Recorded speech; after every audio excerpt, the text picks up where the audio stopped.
In this video, we're going to talk about how if you come to Lebanon, Beirut to be exact, because that's where I spend most of my time, your head's going to be spinning, especially as you're walking around the city, exploring, talking to the people. You're probably going to have a headache at the end because there's just so much going on with this place. I've heard that if Lebanon was a person, it would be someone with a personality disorder, and that's bipolar, that doesn't really know exactly who they are yet. One contributing factor might be the fact that there's many, or at least it seems like there are many outside influences pulling at the country from all sides. So maybe that's part of it. But either way, enough of that. Let's get into the video and get to the first point. Personally, I didn't know much about Lebanon before coming, other than it's located in the Middle East, also the Mediterranean, and that it's a majority Muslim country. And I think I heard about a while ago how some guy tried to hold a bank hostage because he wasn't able to withdraw cash out of his own account. I think that was in Lebanon. I could be mistaken, but pretty sure that was Lebanon. So basically what I'm trying to say is I didn't know much about the country before coming. So it was interesting to learn about how the government is structured. They have it so that different religious groups are represented, or at least the majority groups. For example, the president of Lebanon has to be a Maronite Christian, which for the record, I didn't even know what a Maronite was. First time I heard that, I was like, what? What is that? Is that a granite? Like, what is that? But nope, they're Christians. The prime minister has to be a Sunni Muslim. And the speaker of the parliament has to be I've seen this word before. Is it Shiite? I'm going with Shiite. The speaker of the parliament has to be a Shiite Muslim. Each position is dedicated to a person of a particular religion so that different groups are represented. From all the countries I've been to, I think that's the first time I've heard of that. And again, this is from what I understand, a majority Muslim country. So to have a Christian as president, I didn't even think that was possible. However, word on the street is the structure isn't necessarily working. A lot of people have said they wish that structure would be gone and then it'll be an open election for whoever's the best person rather than picking people based off of their religious belief. Now, this leads me into my next point. After I got to this city, I started doing a little bit more research, and I kept reading that many people consider this country a failed state. And I'm not an expert, that might be true, but I always thought what comes with being a failed state is complete anarchy. Place is crime ridden, gangs are running the streets, infrastructure doesn't work, zero tourism because it's so bad. That's what I thought comes with being a failed state. But let's say that Lebanon is. If we made a list of all the failed states in the world, I would put money down that Lebanon is probably one of the safest ones, one of the most peaceful ones.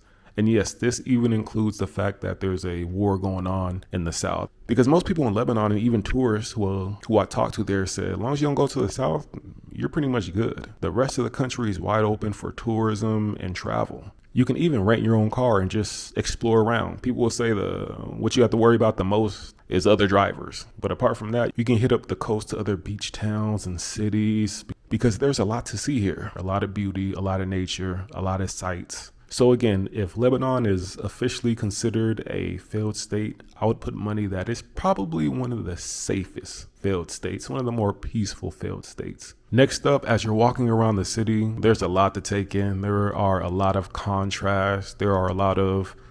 There's just a lot. What I mean by this is because of many historical events that happen here, it's pretty much an open air museum, especially when you go around the downtown area. You'll see a lot of buildings with bullet holes. Yes, bullet holes, because there was, like other places, a civil war, a long 15-year civil war. You'll also see, especially in some of the nice areas, a lot of abandoned buildings. I've heard there are multiple reasons why. One, it's too expensive to stay in those areas. So a lot of people have been pushed out. And two, the people that could afford to stay there left due to, again, the Civil War and also the explosion that happened here in 2020. And then just the hardships, the corruption. If some of you guys don't know, the people here have to pay 2 electricity bills, 1 to the government and then 2 for the generators to keep the power on. But then again, as you're walking around some of these areas, you'll also see people driving by with nice cars, with luxury cars. And it's just like, man, what's going on? Homes with bullet holes. People got to pay 2 electricity bills. But then when you go into some of the restaurants and you see the prices, you're like, wow, how can the people afford this? These prices are kind of similar to my home country where, it's pretty expensive. There's just a lot going on. I remember walking through a neighborhood and I'm sure I saw what I saw, which was the Hezbollah flag. Now, for some people who don't know who Hezbollah is, they're considered by other countries to be a foreign terrorist group. You can call them a rebel group, paramilitary, whatever term you want to use. But walking around some neighborhoods, you'll see the flags. I remember one day walking by the water and there was a van blasting music, honking its horn. As it was driving by, it was waving the Hezbollah flag. Now, I don't know, maybe they had won a battle or something down in the south, but it was pretty interesting to see that. And people just looked and they just went along their day. There was another time when I took a tour and we went to a different town. And again, we saw a lot of Hezbollah flags flying around, and also they had pictures of some of the soldiers that passed away. In this town, even Hezbollah merchandise was being sold, like clothing, hats. Another guy on the tour who's into that kind of stuff, learning about, armed groups, military or paramilitary groups, rebel groups, whatever term you want to use. He wanted to buy one, but he said that if he did and he got back to his home country and immigration saw the Hezbollah t-shirt or Hezbollah flag, that he would be in big trouble. So he didn't do it, but you can actually buy that and walk around with it from what I was told. So pretty interesting to see that. And last but not least, one of the things that will at least kept my head spinning, which was might be normal for you guys, but for me it was like, wow. Let me break it down like this. The first day I touched down in Beirut, I saw what appeared to be an Ethiopian woman.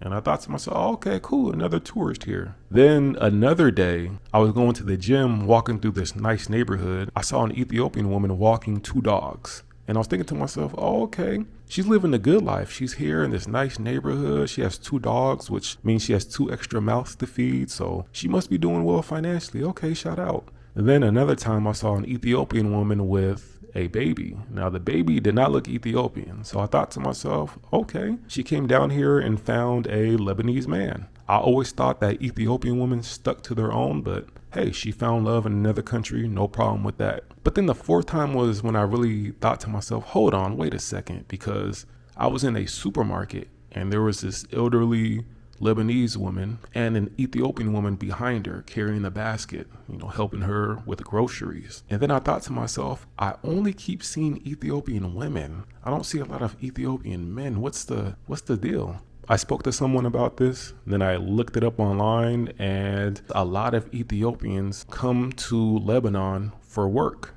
and they come as caregivers. Now, for some people, that might not be a big deal. Like, what's so interesting about that? They have caregivers in the U.S. I'm sure if I go to Dubai, there might be a lot of foreign caregivers, but maybe because it stands out so much, it's just interesting to see. I've had this happen many times where I'm walking and I see a huge Lebanese family, and then right at the end is the Ethiopian woman holding the baby. It's just so random to me. I'm curious how that situation even started. Like, who contacted who first? Did Lebanon contact Ethiopia? Did Ethiopia contact Lebanon? Because it's just so random. That's the best way I can explain it. Again, it might be very common here in this region, to have foreign caretakers, but I'm new to this area. So for me, it was very interesting to see.